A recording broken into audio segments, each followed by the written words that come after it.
Hello दोस्तों, मेरा नाम अभिषेक है। मध्य प्रदेश में गवर्नमेंट एम्प्लॉइज़ महंगाई भत्ते का लगातार इंतज़ार कर रहे हैं और जैसे पहले से प्लान था कि 9 फरवरी को इनका एक प्रोटेस्ट होगा भोपाल में, तो देखिएगा सतपुड़ा भवन के सामने इन्होंने एक प्रोटेस्ट कल किया भी 9 फरवरी को। देखिए दोस्तों, जो एम्प्लॉइज़ की मुख्य मांग है वो महंगाई भत्ता है, मेनली महंगाई भत्ता इस बार, क्योंकि ये लगातार इंतज़ार करते आ रहे हैं। कभी देखिएगा कि जब से लॉकडाउन लगा था उसके वक्त से पहले ही कभी भी टाइमली महंगाई भत्ता नहीं दिया गया, सेंट्रल की डेट के हिसाब से नहीं दिया गया, या फिर बाद में कभी दिया भी गया तो जो पिछला एरियर है वो नहीं दिया गया। तो देखिएगा इसी के सब के संबंध में इनका आक्रोश था और इस बार पहली बार इनका इंतज़ार ये करते रहे। नवंबर में किए, दिसंबर में किए, जनवरी में इंतज़ार रहा, लेकिन अब फरवरी में इनका गुस्सा फूट पड़ा।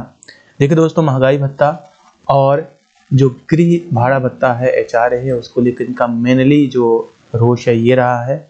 बाद में देखिए दोस्तों है क्या कि उपभोक्ता मूल्य सूचकांक की बात करें, उपभोक्ता मूल्य सूचकांक की यदि बात करें तो 2.4% बढ़ रहा है। तो गवर्नमेंट विचार कर सकती है या तो 3% बढ़ाने का या 2% ही बढ़ाने का।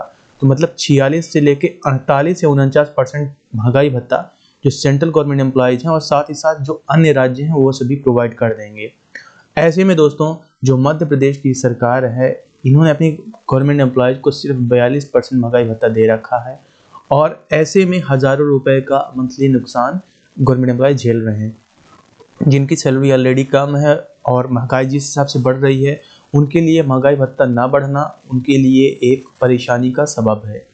दोस्तों इसी से नाराज़ लगातार अल्टीमेटम देते हुए 9 तारीख को अल्टीमेटली ये गवर्नमेंट एम्प्लॉयज़ हैं ये भोपाल में सतपुड़ा भवन के सामने एकत्रित हुए और जो मांगे हैं उसके संबंध में एक दिन पहले ही 8 फरवरी को एवं उससे पहले भी जो अथॉरिटीज़ हैं उनको लगातार ज्ञापन सौंपा गया है। जो माननीय उप मुख्यमंत्री जी हैं उनको भी एक ज्ञापन सौंपा गया और बोला गया कि महंगाई भत्ता कई टाइम्स नहीं बढ़ा है और कहीं ना कहीं वो बढ़ाया जाना उचित रहेगा, क्योंकि महंगाई बहुत तेज़ी से बढ़ रही है और केंद्र के समान केंद्रीय तिथि से महंगाई भत्ता न मिलने से गवर्नमेंट एम्प्लॉयज़ को बहुत नुकसान हो रहा है, जिससे उनको अपना जीवन यापन करने में कठिनाई जा रही है। दोस्तों इसी सब बात को लेकर ये पूरा आक्रोश रहा है।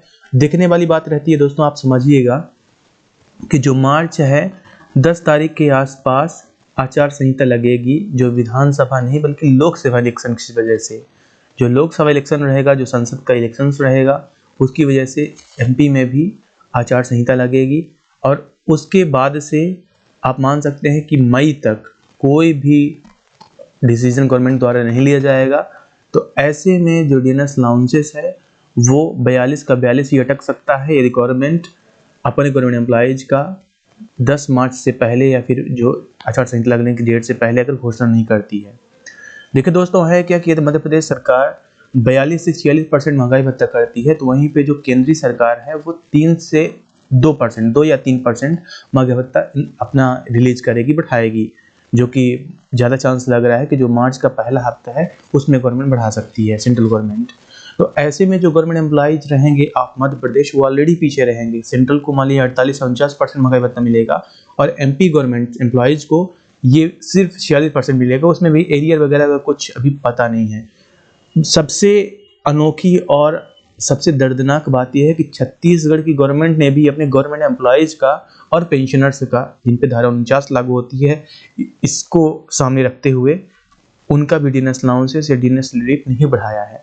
तो यही पूरी आशंका है कि मध्य प्रदेश के गवर्नमेंट एम्प्लॉयज़ का भी जो महंगाई भत्ता है वो केंद्रीय गवर्नमेंट से पीछे ही रहेगा। यदि केंद्र के बाद बढ़ाती है MP गवर्नमेंट मार्च में, तो उम्मीद कर सकते हैं कि 48 से 49% हो सकता है, लेकिन ज़्यादा चांस लग रहा है, आशंका इस बात की जताई जा रही है कि MP में 46% का आदेश आएगा, उसके कुछ दिन बाद ही सेंट्रल गवर्नमेंट 48 से 49% DNS अलाउंसेस कर देगी। ऐसे में भी MP government employees DNS allowances के मामले में पीछे ही रहेंगे।